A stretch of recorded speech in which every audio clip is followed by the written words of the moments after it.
நல்லது. இந்த காலை வேளையில் வந்திருக்க உங்கள் ஒவ்வொருவரையும் இயேசு கிறிஸ்துவின் நாமத்தினாலே நாங்கள் வாழ்த்தி வரவேற்கிறோம். எழுந்திருந்த வண்ணமாக நாங்கள் ஜெபம் செய்வோமாக.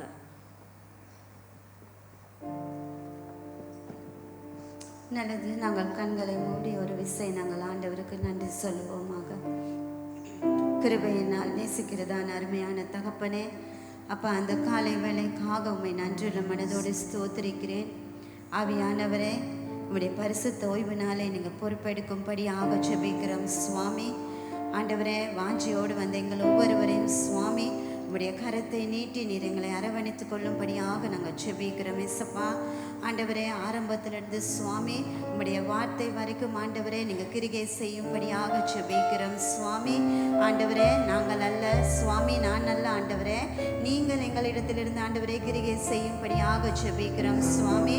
வந்த வண்ணம் நாங்கள் திரும்பி போகாதபடி ஆவியானவரே உம்முடைய சுவாமி ஆசீர்வாதம் உம்முடைய வார்த்தை அள்ளி கொண்டு போக ஆண்டவரே எங்களுக்கு உதவி செய்யும்படியாக ஜெபிக்கிறோம் சுவாமி.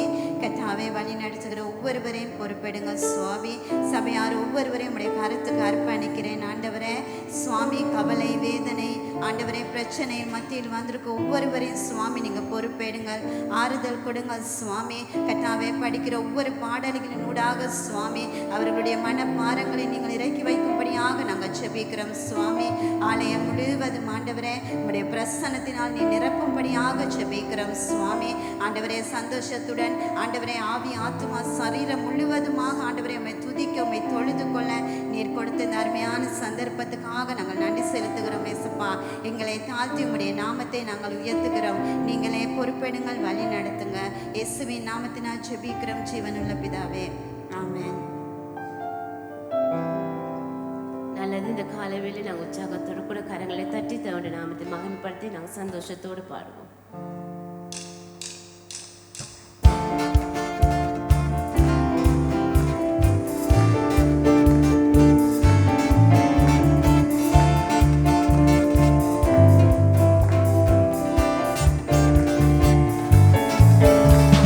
புதிய நாளுக்குள் என்னை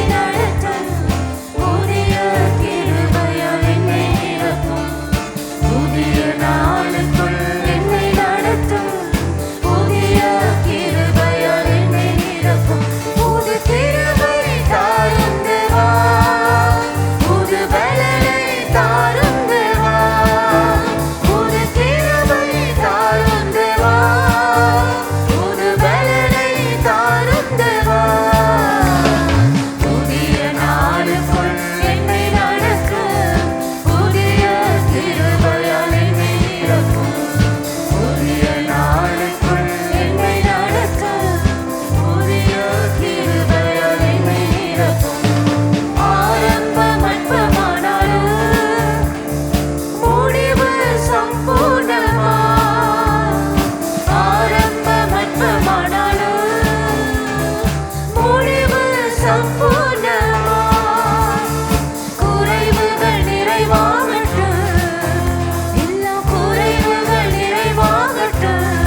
வழி நடத்துங்க ஆண்டவரே.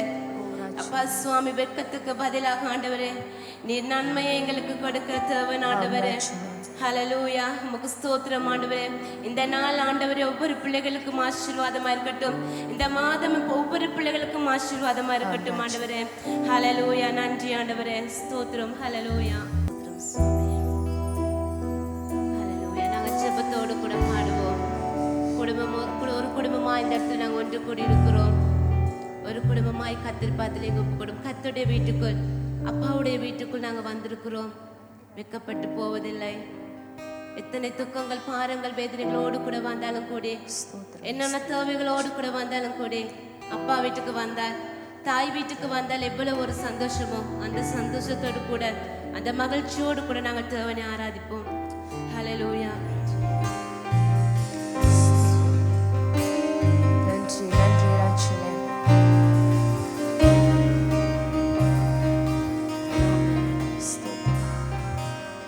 ஹல்லேலூயா. நானும் என் வீடும் என் வீட்டார் அனைவரும் ஓயாமல் நன்றி சொல்வோம். நானும் என் வீடும் என் வீட்டார் அனைவரும் ஓயாமல் நன்றி சொல்வோம். ஒரு கரு போல காத்தீரே நன்றி, என்னை சிதையாமல் சுமந்தீரே நன்றி. ஒரு கரு போல காத்தீரே நன்றி, என்னை சிதையாமல் சுமந்தீரே நன்றி.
நிம்மதி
தேவனுடைய சமூகத்தை தேடி வந்த தேவ பிள்ளைகள் அனைவருக்கும் இனிய காலை வணக்கத்தோடு உங்கள் அனைவரையும் இந்த இணையதளத்துக்கு அன்போடு கூட வரவேற்கின்றோம்.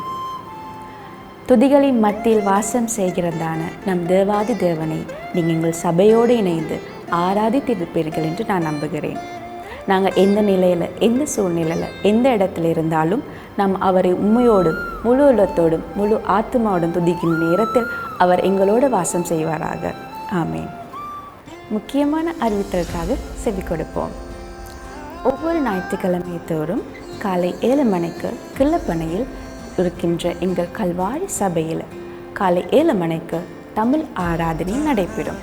இந்த ஆராதனை வேலைக்கு வந்து உங்களுக்கு கலந்து கொள்ள கடினமாக இருந்தால் உங்களால் யூடியூப் மற்றும் ஃபேஸ்புக் மூலமாக எங்களோடு இணைந்து கொள்ளலாம். உங்களுக்கு மேலும் உங்களுக்கான ஆராதனை ஒளி அமைப்பு ஆடியோ வாட்ஸ்அப் மூலமாக பெற்றுக்கொள்ளலாம். திரை காண்கின்ற இந்த இலக்கத்தின் ஊடாக தொடர்பு கொண்டு உங்களுக்கான ஆராதனை வாட்ஸ்அப் ஆடியோ மூலமாக கேட்டு மகிழலாம். பிரியமானவர்களே, அதே போல் உங்களுக்கான முக்கியமான ஜெப தேவைகள் இருந்தால் இந்த வாட்ஸ்அப் ஊடாக இணைந்து கொண்டு உங்கள் ஜெப குறிப்புகளை எங்களுக்கு அணுகவும். உங்களுக்காக தேவ பிள்ளைகள் ஜெபத்தின் வழிநடத்தலுக்காக காத்து கொண்டிருக்கிறார்கள். அதே போல் குடும்பமாக இணைந்து ஜெபிக்க, தேவனை ஆராதிக்க, தேவனுடைய வார்த்தைக்கு செவி சாய்க்க ஒவ்வொரு வியாழக்கிழமை மாலை 6:30 மணிக்கு எங்களோடு இணையுங்கள். தேவனை ஆராதிப்பதில் மகத்துவமான காரியங்களை கற்றுக் கொடுத்தது தாவீது. எனவே தாவீது நானும் என்ற தாவீதின் ஆராதனை நேரத்துக்கு உங்களை மிகவும் அன்போடு கூட வரவேற்கின்றோம்.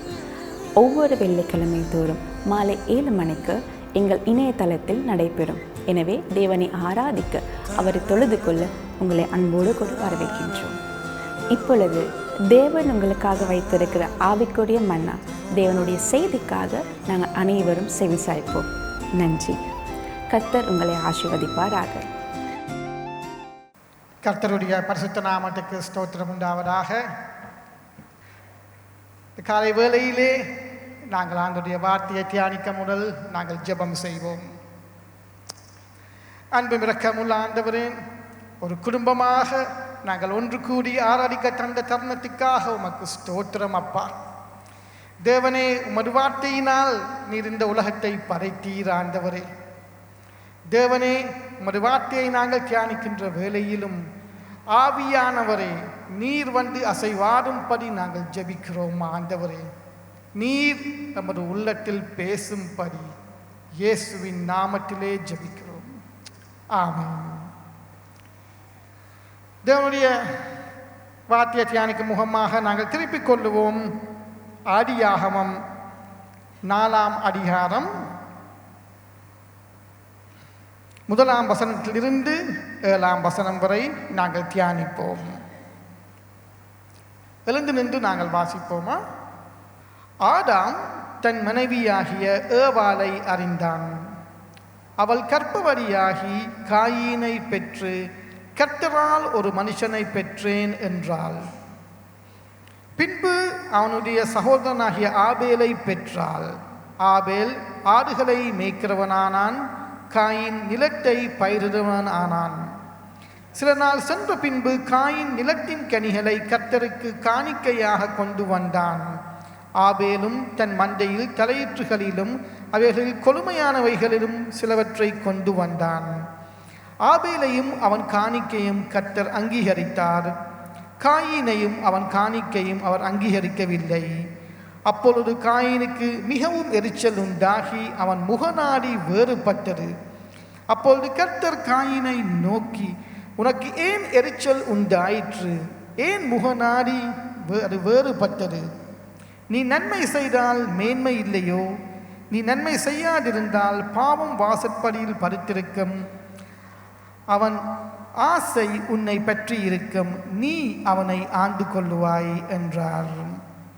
நன்றி. சபையார் அமர்ந்து கொள்ளலாம்.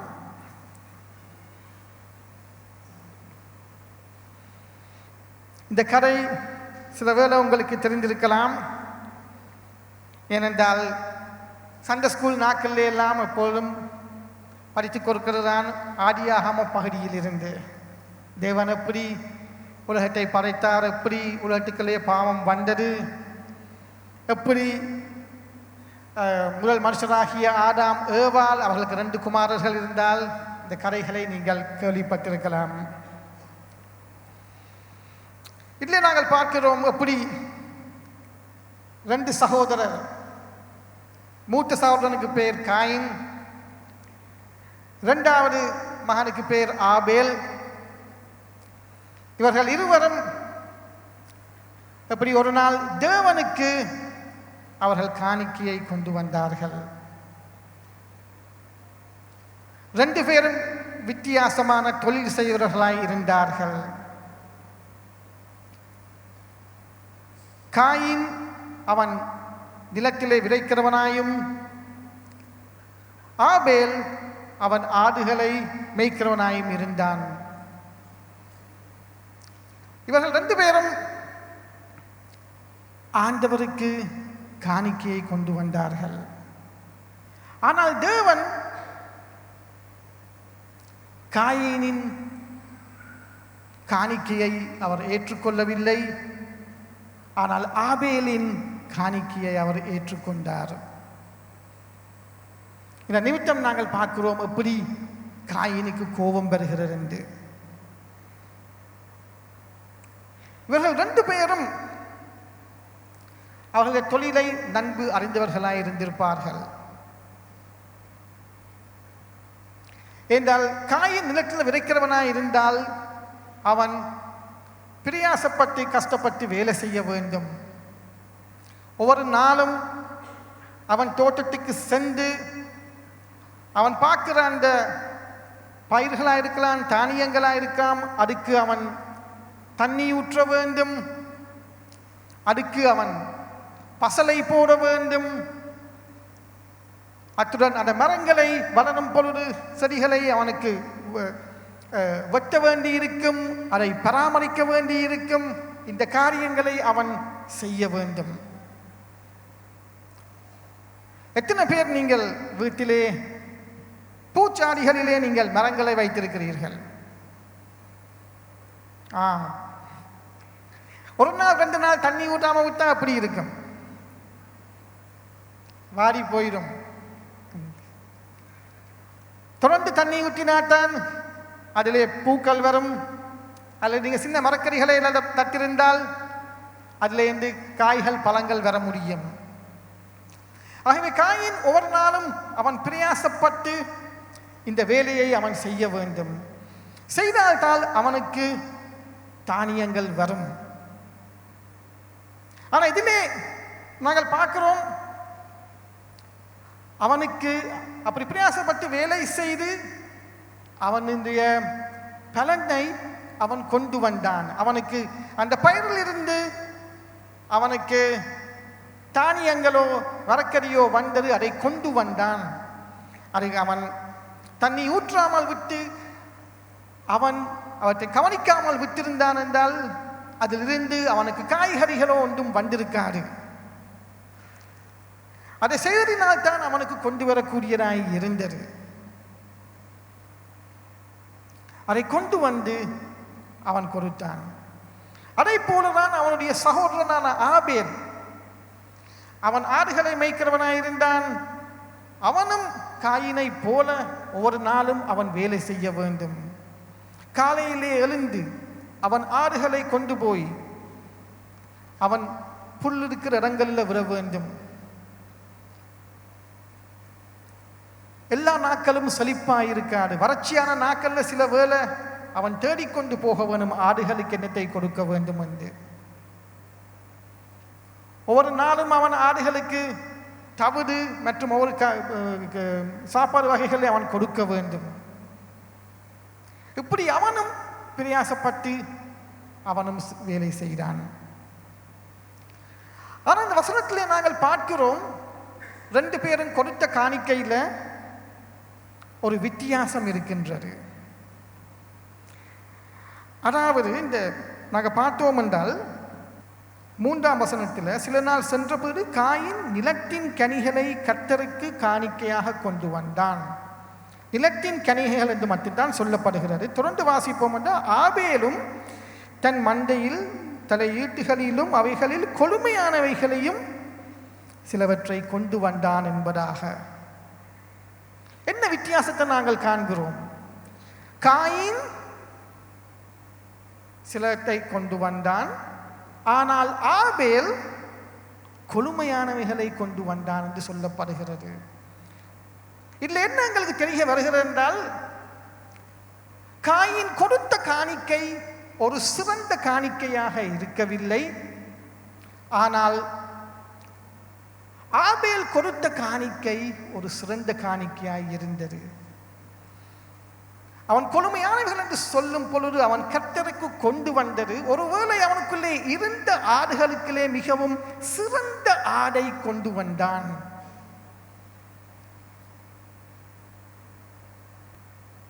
அவன் ஆண்டவருக்கு நல்லதை கொண்டு வரவில்லை. இதன் நிமித்தம்தான் தேவன் காயினின் காணிக்கையை அங்கீகரிக்கவில்லை. தேவனுக்கு நாங்கள் கொடுக்கிறதப்பவும் மிகவும் சிறந்ததாக இருக்க வேண்டும். நாங்கள் கொடுப்பது தேவனால் ஏற்றுக்கொள்ளக்கூடியதாய் இருக்க வேண்டும்.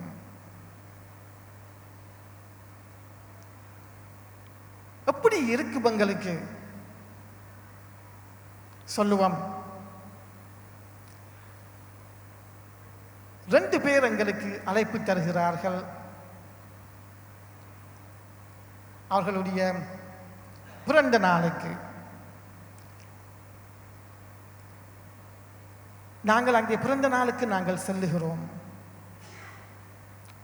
ஒரு வீட்டில் நாங்கள் பிறந்த நாளுக்கு சென்ற பொழுது வாங்கோ எப்படி வந்து நல்ல வடிவாக கணக்கெடுத்து நல்லா எங்களோட பேசுகிறாங்க.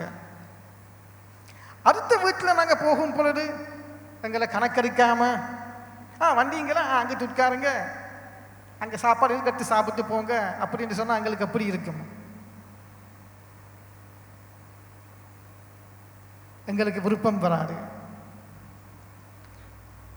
தேவனுக்கு முன்பாக நாங்கள் சிறந்ததை கொண்டு போகவிட்டால் தேவனுக்கு எப்படி இருக்கும்? நாங்கள் தேவனை கணக்கெடுக்கிற மாதிரி இருக்குமா?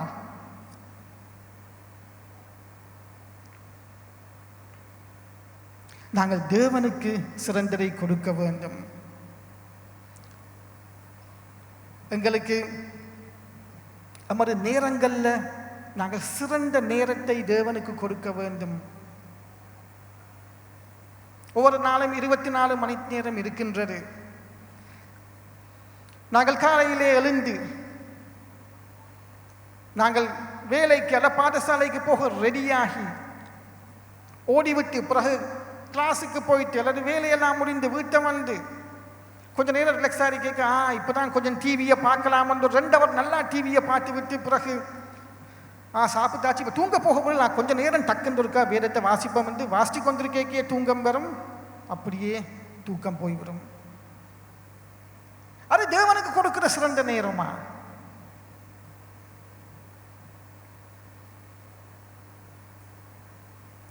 நாங்கள்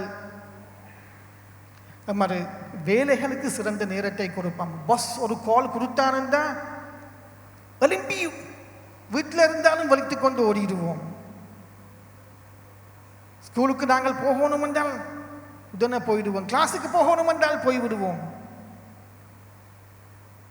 ஆனால் அதே மாதிரி நாங்கள் காலையில் எழும்பும் பொழுது நம்மை படைத்த தேவன், நமக்கு ரட்சிப்பை கொடுத்த தேவனோடு நாங்கள் சிறந்த நேரத்தை நாங்கள் அவரோடு செலவிடுகிறோமா?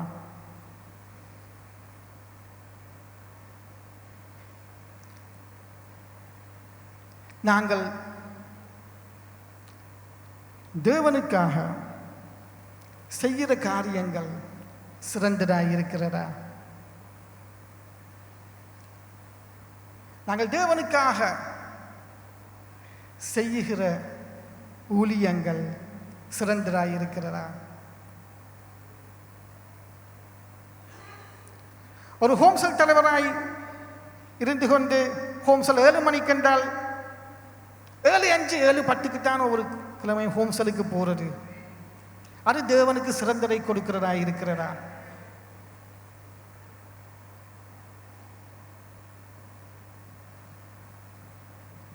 தேவன் எதிர்பார்க்கிறது நாங்கள் அவருக்கு சிறந்ததை கொடுக்கிறது.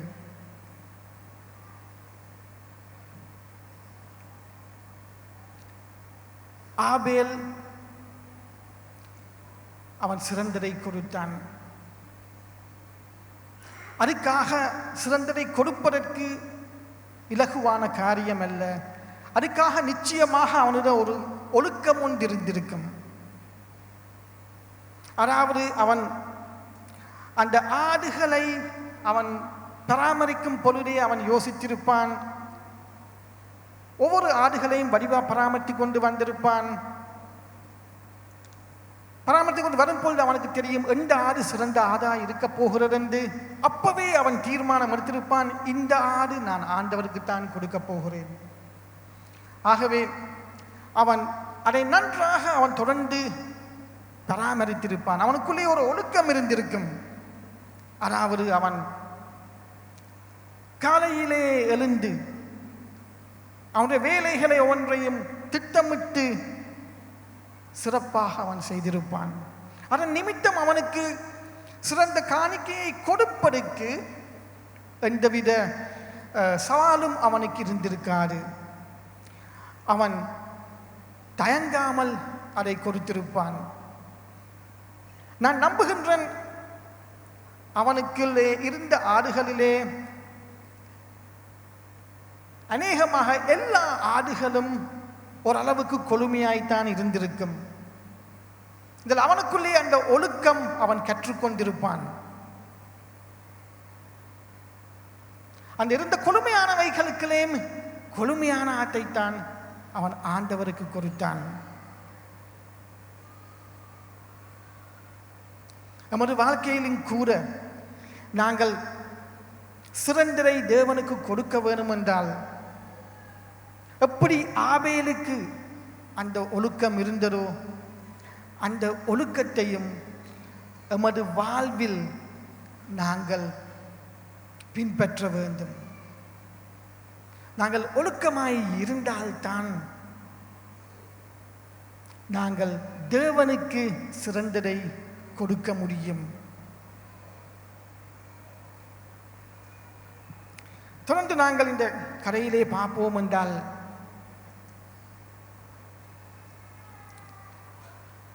தேவன் காயினின் காணிக்கை அங்கீகரிக்காம விட்ட பொழுது காயினுக்கு என்ன நடந்தது?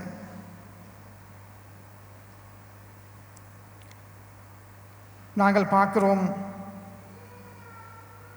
6ஆம் வசனத்திலே, அப்பொழுது கர்த்தர் காயினை நோக்கி, உனக்கு ஏன் எரிச்சல் உண்டானது?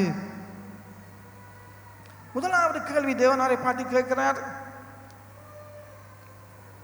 காயின் உனக்கு ஏன் எரிச்சல் உண்டானது?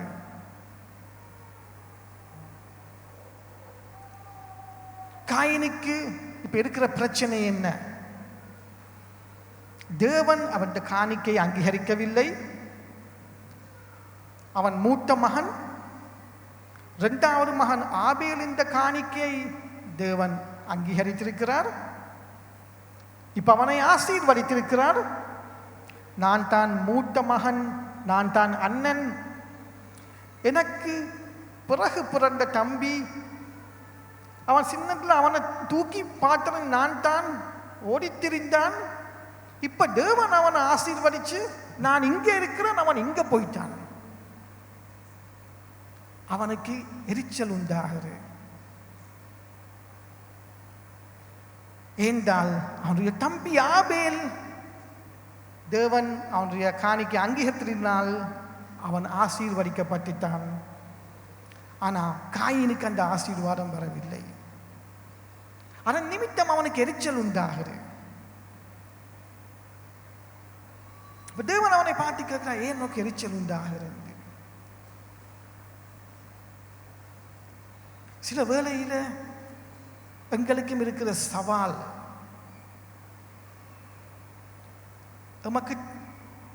நமது சகோதரராய் இருக்கலாம், நமது குடும்பத்தாராய் இருக்கலாம், அல்லது நமது நண்பர்களாய் இருக்கலாம். அவர்கள் எங்களும் பார்க்க கொஞ்சம் முன்னேறி விட்டால் அதை ஏற்றுக்கொள்வது எங்களுக்கு கஷ்டமாயிருக்கு.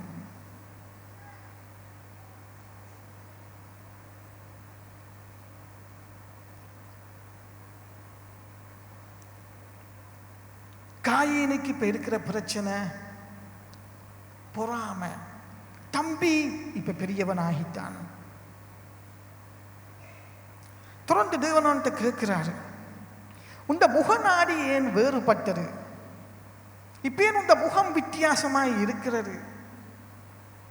ஒவ்வொரு நாளும் காலையில் எழும்பும் பொழுது நீயும் தம்பியுமா ஆபேல பாட்டு குட் மார்னிங் ஆபேல் எப்படி இருக்கிறாய் அப்படின்னு சொல்லிட்டு போவான்.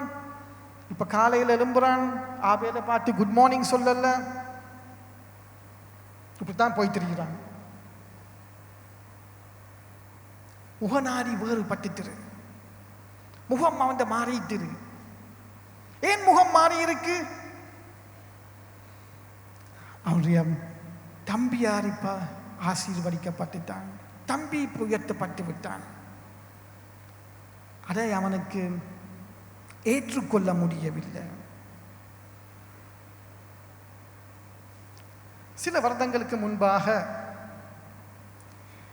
நான் முன்பு வேலை செய்த ஆஃபீஸிலே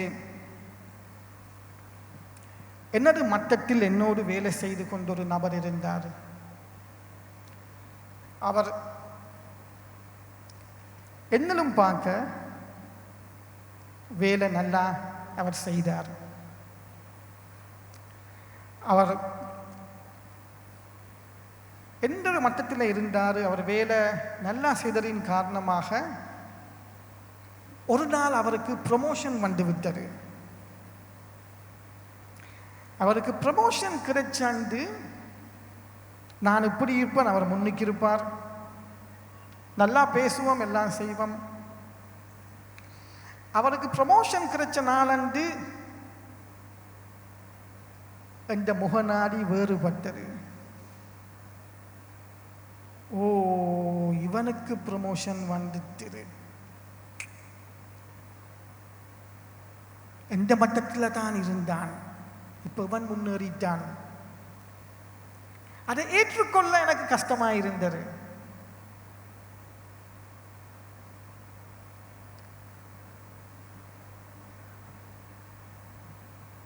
அந்த இடத்துல தேவன் எனக்கு காட்டினார், நான் நீதியின் தேவன்,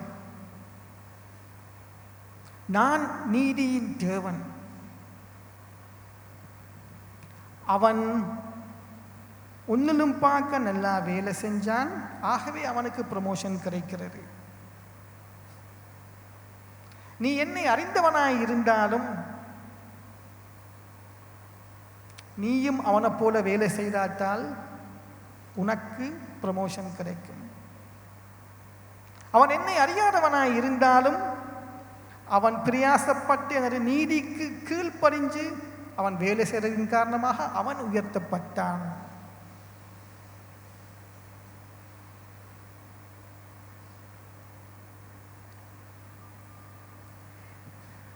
அந்த சூழ்நிலையில் அதை ஏற்றுக்கொள்ள எனக்கு கஷ்டமாயிருந்தது. ஏனென்றால் அவன் முன்னேறிவிட்டான். அதே இதுதான் காயீனுக்கும் இருந்தது. சில நாட்களுக்கு முன்பதாக ஒரு சகோதரனோடு நான் பேசிக்கொண்டிருந்தேன். அந்த சகோதரன் எனக்கு சொன்னார், எனது அண்ணா அவர் நல்லா இருக்கிறாரு, ஆனால் நான் எவ்வளோ கஷ்டப்படுறேன், அவர் எனக்கு ஒரு உதவி கூட செய்ய மாட்டார்.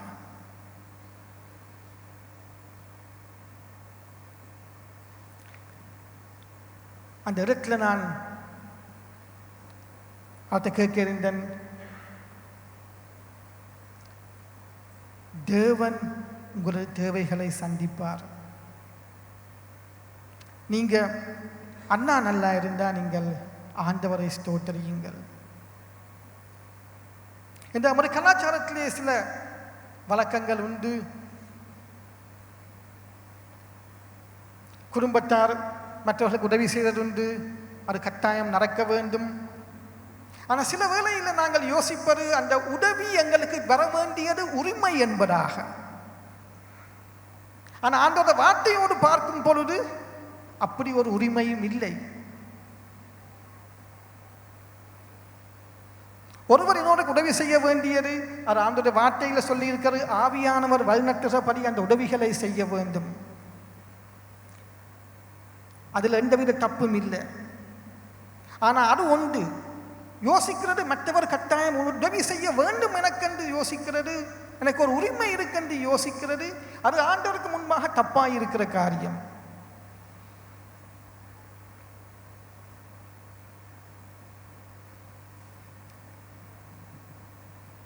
காயீனுக்கு என்ன நடந்தது? அவன் ஆண்டவருக்கு நல்ல காணிக்கையை கொண்டரவில்லை. அதன் நிமித்தம் தேவன் அவனை ஆசீர்வதிக்கவில்லை. இப்போ அவனுக்கு வருகிறது அவனுக்கு சுற்றி வர இருக்கிற அவனுடைய தம்பியோடு அவனுக்கு கோபமும் எரிச்சலும் உண்டாகின்றது. பிரியமானவர்களே, தேவன் அவருடைய வார்த்தை உண்மையானது. பிரயாசப்பட்டு அவர் வார்த்தைக்கு கீழ்ப்படிந்து நாங்கள் செய்கிற காரியங்களை செய்யும் பொழுது தேவன் ஒருபோதும் கைவிட மாட்டார். தேவன் அவர் எங்களை பார்த்து கொள்ளுவார். தொடர்ந்து நாங்கள் வாசிப்போம் என்றால், தேவன் காயினோடு பேசுகிறார். 7ஆம் வசனத்திலே சொல்லுகிறார், நீ நன்மை செய்தால் மேன்மை இல்லையோ என்பதாக. தேவன் பார்த்து சொல்லுகிறார், இப்போ உனக்கு எரிச்சல் உண்டாயிற்று, இப்போ நீ வித்தியாசமாக இருக்கிறாய், ஆனால் நீ சரியானதை செய்தால் நான் உன்னை ஆசீர்வதிக்க மாட்டேனோ?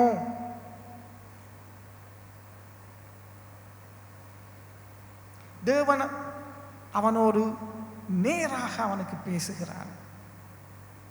நீ நன்மை செய்தால் உனக்கு மேன்மை இல்லையோ?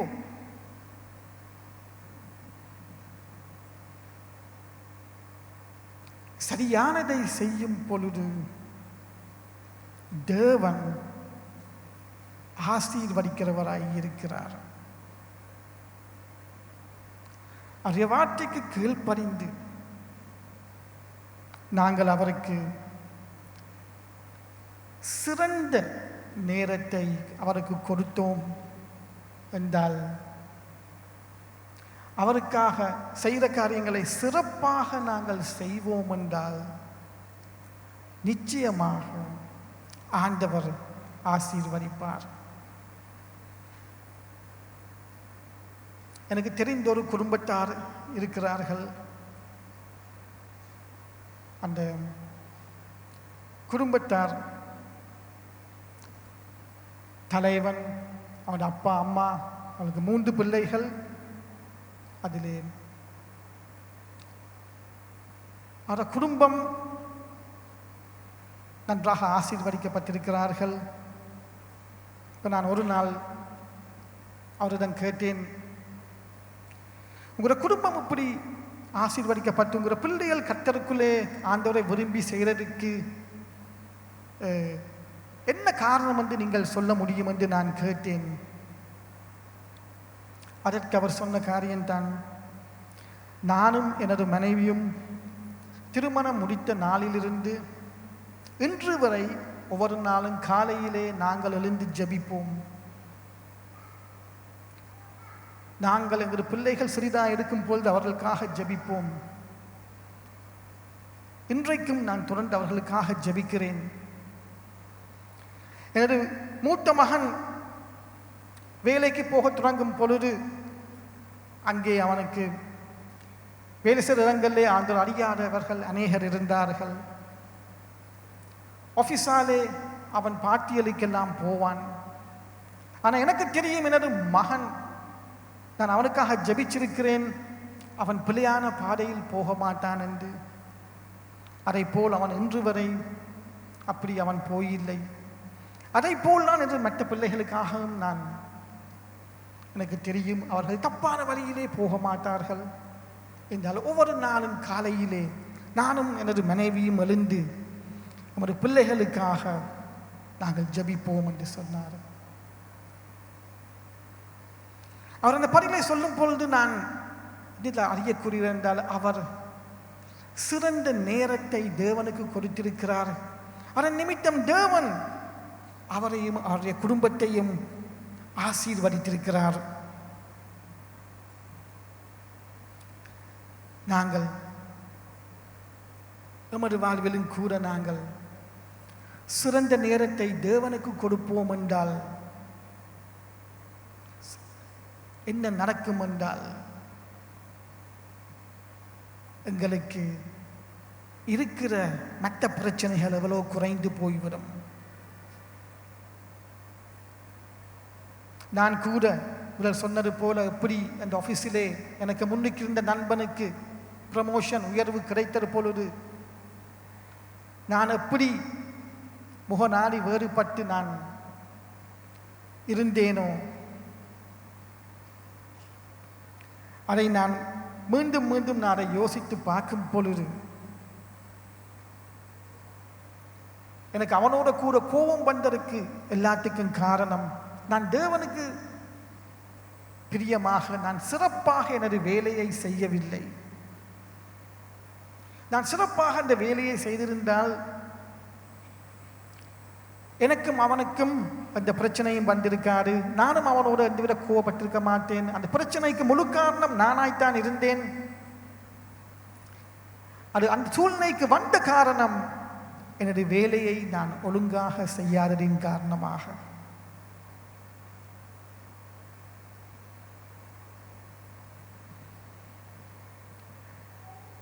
தேவன் சொன்னார் காயினுக்கு, நீ சரியானதை செய்யாவிட்டால் பாவம் உன்னை நோக்கி வரும். ஏனென்றால் அதுதான் நடக்கிறது.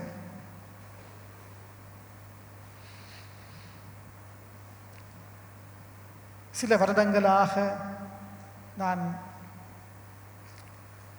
அநேகருக்கு நான் ஆலோசனை கொடுத்து வந்து கொண்டிருக்கிறேன். ஒவ்வொரு பிரச்சனைகளோடு என்னோடு வந்து ஒவ்வொரு விதமான நபர்கள் வந்து என்னோடு பேசுவார்கள். அடிக்கடி அவர்களுக்கு வருகிற அந்த பிரச்சனைகளுக்கு அடிப்படை காரணம் என்ன என்று பார்க்கும் பொழுது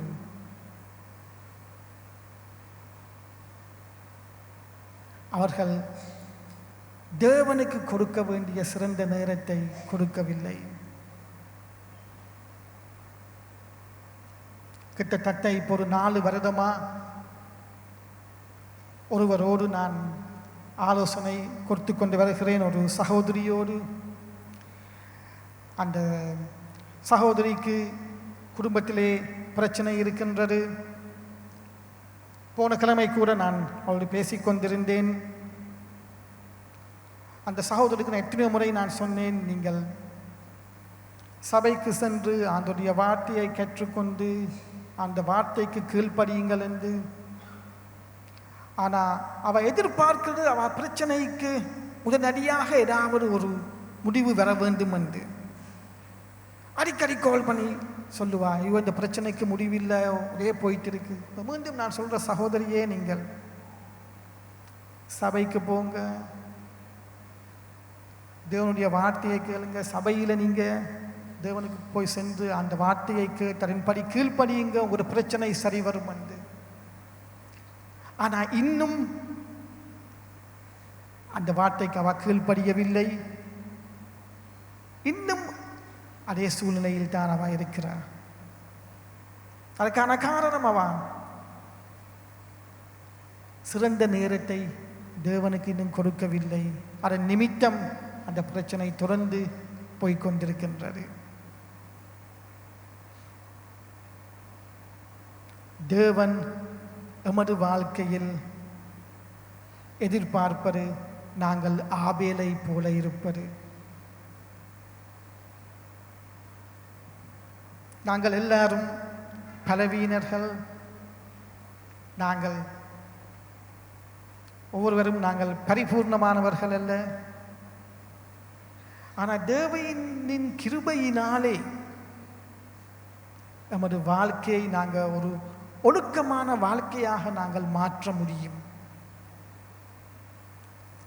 எப்படி ஆபேல் ஒழுக்கமானவனாய் இருந்தானோ அதேபோல் தேவனும் எமக்கு கிருபையும் பலத்தையும் தர முடியும்.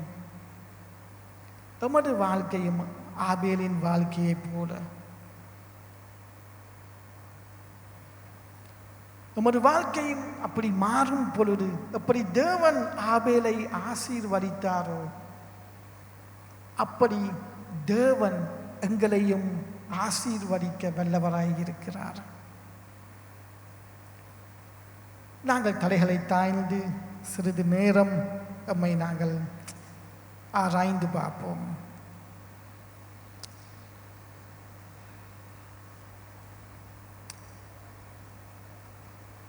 ஹல்லேலூயா. நன்றி ஆண்டவரே, உம்மை துதிக்கிறோம் ஆண்டவரே.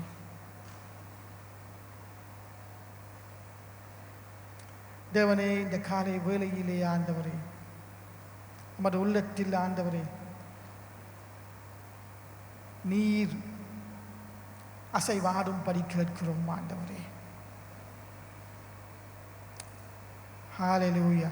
ஈரபா சந்தூரபா கண்டீரபா சிக்கீர வண்டீரபா தூரியா ஓரியபா சிக்கீர வண்டூரபா சிக்கீத்தவா தூபாத்து ஈரபா சிக்கு வண்டீரபா சந்தூரபா தூரியா. ஆவியானவர் எனக்கு காட்டுகின்றார், சிலர் நீங்கள் சில உறவு பிரச்சனைகளிலே இருக்கிறீர்கள். சிலருக்கு குடும்பத்திலே உறவு பிரச்சனை இருக்கின்றது. வேறு சிலருக்கு உங்கள் நண்பர்களோடு பிரச்சனை இருக்கின்றது. ஆண்டவர் சொல்லுகிறார், இந்த பிரச்சனைக்கு அவர் முடிவு கட்ட வல்லவராய் இருக்கிறார். ஆனால் நீங்கள் ஆண்டவருக்கு சிறந்த நேரத்தை கொடுங்கள். ஒரு வாழ்க்கையில் நடந்த தோல்விகளுக்கு ஒரு குடும்பத்தாரையோ ஒரு நண்பர்களையோ அவர்களை திட்ட வேண்டாம். ஒரு வாழ்க்கையிலே போற சூழ்நிலைக்கு உங்களோட பெற்றாரையோ உங்களோட பிள்ளைகளையோ நீங்கள் திட்ட வேண்டாம். வாழ்க்கையிலே போகிற சூழ்நிலைக்கு தேவனை நோக்கி பாருங்கள்.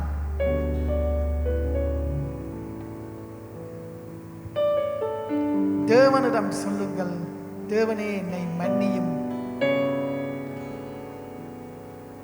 தேவனே என்னை மன்னியும். நீங்கள் தப்பாக ஒரு பெற்றோரை திட்டியிருந்தால் ஆண்டவரை நோக்கி மன்னிப்பு கேளுங்கள். பெற்றோர் நீங்கள் தப்பாக ஒரு பிள்ளைகளை திட்டியிருந்தால் அவர்கள் நிமித்தம் ஒரு சூழ்நிலை இப்படி வந்தென்று நீங்கள் ஆண்டவரிடம் மன்னிப்பு கேளுங்கள். சில பிள்ளைகள் நீங்கள் சொல்லி இருக்கலாம் வார்த்தைகள், அப்பா அம்மா நீங்கள் எங்களுக்கு என்ன செஞ்சீங்க, நீங்க எங்களுக்கு என்ன வச்சீங்க என்று சொல்லி இருக்கலாம். அப்படி சொல்லி இருந்தால் தேவனிடம் மன்னிப்பு கேளுங்கள்.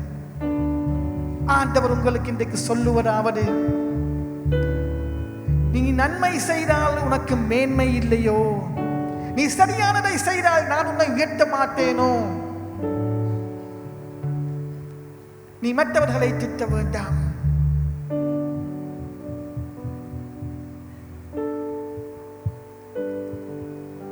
அந்த மாதிரி சூழ்நிலை இருக்கிறவர்கள் நீங்கள் ஆண்டவரிடம் நோக்கி பாருங்கள். தீர்மானம் ஒன்று எடுங்கள். தேவனே, நான் உமக்கு சிறந்த நேரத்தை கொடுப்பேன் ஆண்டவரே. நான் செய்கிற காரியங்களை சிறப்பாக செய்ய முயற்சி செய்வேன். அன்றைக்கு ஆபேலை எப்படி ஆசீர்வதித்தோ அதை போல் ஆண்டவரே நான் வாழ வேண்டும். நீங்கள் ஒரு தீர்மானம் எடுங்கள். தேவனோடு பேசுங்கள். நன்றி ஆண்டவரே, உம்மை துதிக்கிறோம், உம்மை ஸ்தோத்தரிக்கிறோம் ஆண்டவரே. நன்றி ஆண்டவரே.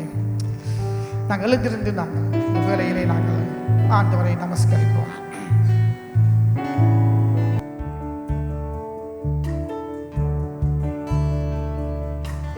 எங்களுக்குள்ளே வாசம் செய்யும் ஆவியானவரே, இந்நாளிலும் சித்தம் போல் நடத்தி செல்லுமையா. எங்களுக்குள்ளே வாசம் செய்யும் ஆவியானவரே, இந்நாளிலும் சித்தம் போல் நடத்தி செல்லுமையா. ஆவியானவரே, ஆவியானவரே, பரிசுத்த ஆவியானவரே, ஆவியானவரே, ஆவியானவரே, பரிசுத்த ஆவியானவரே. எப்படி நான் ஜெபிக்க வேண்டும், எதற்காக ஜெபிக்க வேண்டும், கற்றுத்தாரும் ஆவியானவரே. எப்படி நான் ஜெபிக்க வேண்டும், எதற்காக ஜெபிக்க வேண்டும், கற்றுத்தாரும் ஆவியானவரே. வேத வசனம் புரிந்து கொண்டு விளக்கங்களை அறிந்திட வெளிச்சம் தாரும் ஆவியானவரே. வேத வசனம் புரிந்து கொண்டு விளக்கங்களை அறிந்திட வெளிச்சம் தாரும் ஆவியானவரே. ஆவியானவரே, ஆவியானவரே, பரிசுத்த ஆவியானவரே, ஆவியானவரே, ஆவியானவரே, பரிசுத்த ஆவியானவரே. கவலை கண்ணீர் மறக்கணும், கர்த்தரையே நோக்கணும், கற்றுத்தாரும் ஆவியானவரே. கவலை கண்ணீர் மறக்கணும், கர்த்தரையே நோக்கணும், கற்றுத்தாரும் ஆவியானவரே. செய்த நன்மை நினைக்கணும், நன்றியோடு துதிக்கணும், சொல்லித்தாரும் ஆவியானவரே. செய்த நன்மை நினைக்கணும், நன்றியோடு துதிக்கணும், சொல்லித்தாரும் ஆவியானவரே.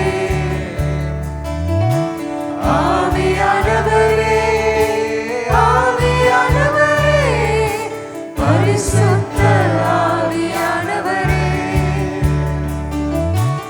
ஆவியானவரே, ஆவியானவரே, பரிசுத்த ஆவியானவரே. ஹல்லேலூயா ஆண்டவரே. தேவனே, நன்றியோடு உம்மை துதிக்கிறோம், உம்மை ஸ்தோத்தரிக்கிறோம் ஆண்டவரே. தேவனே, இந்த நாளிலாக ஆண்டவரே ஒரு குடும்பமாக ஒன்று கூட தந்த தருணத்துக்காக ஸ்தோத்திரம் ஆண்டவரே. தேவனே, ஒரு வார்த்தையினூடாக ஒரு உள்ளத்தில் பேசினதுக்காக நன்றி ஆண்டவரே. தேவனே, நான் ஜெபிக்கிறேன் ஆண்டவரே. வந்திருக்கிற ஒவ்வொருவருக்காகவும் நன்றி ஆண்டவரே. தேவனே, உம்முடைய வல்லமையினால் நிரப்பும்படி நான் ஜெபிக்கிறேன் ஆண்டவரே. அப்பா, நீர் ஆசீர்வதிக்கும்படி கேட்கிறேன் ஆண்டவரே. தேவனே, ஒவ்வொருவரையும் அந்த குடும்பங்களையும் நீர் ஆசீர்வதிக்கும்படி இயேசுவின் நாமத்திலே நான் ஜெபிக்கிறேன் ஆண்டவரே. அப்பா, எங்கள் ஒவ்வொருவரையும் உமது கரத்திலே தருகிறோம் ஆண்டவரே. நீர் வழி நடத்தும் ஆண்டவரே, இயேசுவின் நாமத்தினாலே ஆமென். என் ஆத்துமாவே கர்த்தரை ஸ்தோத்தரி, என் முழு உள்ளமே அவருடைய பரிசுத்த நாமத்தை ஸ்தோத்தரி. என் ஆத்துமாவே கர்த்தரை ஸ்தோத்தரி, கர்த்தர் செய்த சகல உபகாரங்களையும் மறவாதே. ஆமென்.